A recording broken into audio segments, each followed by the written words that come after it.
هر کجا حق هست علی هم هست. تو کی هستی؟ اویس قرنی.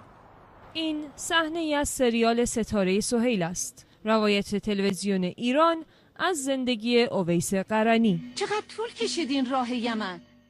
مردی از یمن که خدمتش به مادر و ناکامیش در دیدار با پیامبر قرنهاست الهام بخش عارفان و سخن پردازان شده. اویس علاوه بر جایگاه مذهبیش نمادی در عرفان شد. سالکانی را که بی پیر و مرشد طی طریق می کنند اویسی می نامند. آرامگاه ساده اویس را ایران به چنین شکل شکوهمندی درآورد.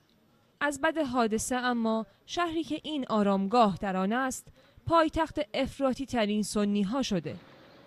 دولت اسلامی عراق و شام معروف به داعش که کینه خود از ایران را بر گور اویس خالی کرد.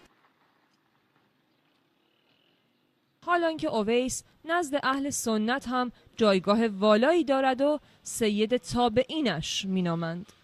و نبی علیه الصلاة والسلام لما قال لی، پیامبر که درود خدا بر او باد به عمر گفت ای عمر، بهترین یاران اصحاب من مردی است به نام اویس قرنی. اگر او را دیدی و او از تو خواست که برای خودت از خدا بخواهی گناهانت را ببخشد، این کار را بکن.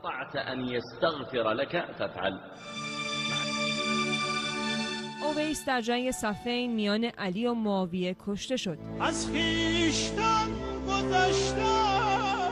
اکنون پس از 14 قرن تراژدی تاریخ به شکلی دیگر تکرار شده و شام بار دیگر جبهه جنگ میان دو داعیه دار خلافت مسلمین شده و این بار گور اویس به جای او قربانی این جنگ می شود.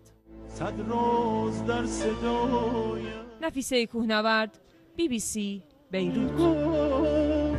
در بند تو